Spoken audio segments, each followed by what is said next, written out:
Hey everybody, welcome back to the Lux Biz channel. I'm Tatiana and today I'm going to share with you how to pick your first brand name. Now I know that this might seem very overwhelming, it might seem like a really big deal, but you don't want to get into analysis paralysis and take 3 months to pick a brand name. So I hope that this video can provide you a little bit of insight, a few different tips to help you kind of figure out, okay, is this the name for me? Let's get started. Number one, I do think that you should know at this point the general niche that you want to be in.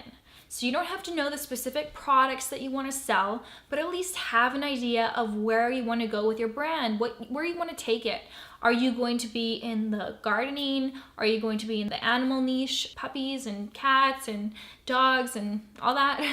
Or are you going to be in the baby category? So figure out what category you want to sell in, what niche you want to be in, and that's really going to help you with getting a clear image of what your brand is about. Number two, you want to make sure that your brand name is not too complex. You don't want to make it really long. You don't want to make it really confusing. My rule of thumb is that with your brand name, people should be able to memorize it and not have to write it down. So if you're having a one-on-one conversation with someone, that person should be able to remember your brand name and go home, type it down on the computer and search it.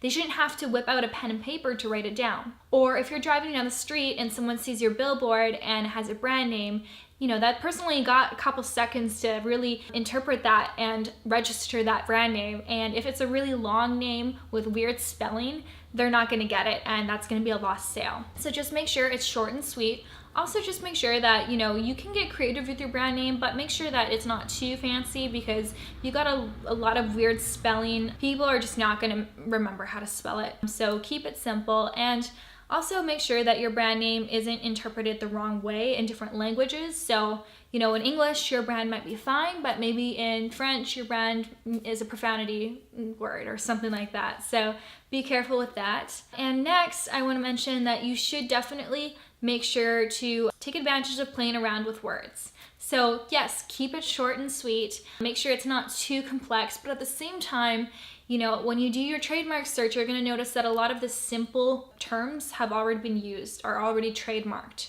So you do have to kind of play with your imagination, have a play upon words. So, you know, instead of spelling puppies with P-U-P-P-I-E-S, you might spell it P-U-P-P-I-E-Z or something similar to that, you know, kind of play around with that. And also you could have, you know, different words that have different meanings. So an example might be, I can't think of anything off the top of my head, but say for example, you want to sell, you know, chocolate. And then you make your brand name Choco Latte. So it's kind of represents, you know, it says chocolate in the name, but you're spreading it out, maybe having a dash in between.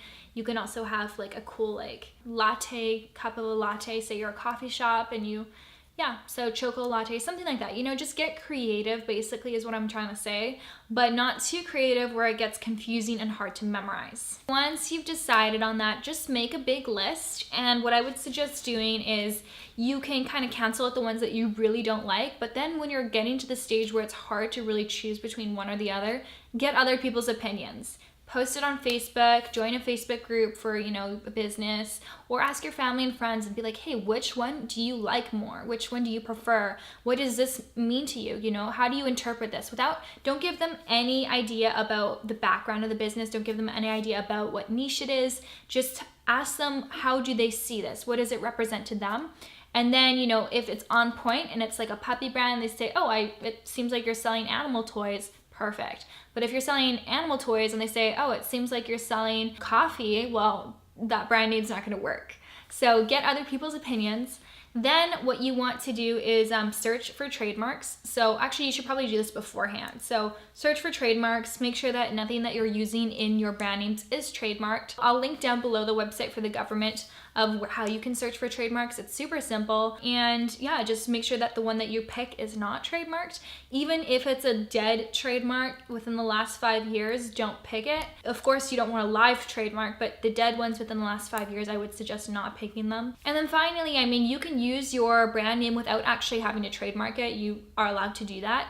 You only risk that somebody else is also going to be using that brand name. Maybe someone uses it 6 months after you, but they actually went in and put a trademark on it. So you do have some risk when you don't trademark your brand name, because at any point in time, someone else could trademark it, and then you're gonna have to change your whole branding.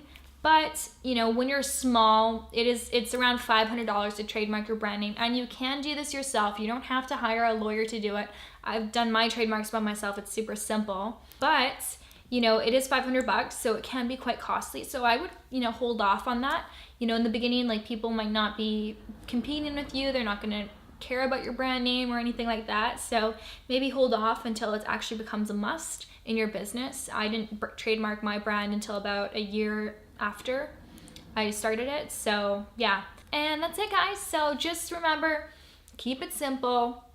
Don't get too confusing. Make sure it's short so people can memorize it. Make sure it has to do with your niche. You know, best if someone can actually say, you know, get an idea of what your niche is as soon as they see the title. And of course, make sure it's not trademarked. I hope this video helps you.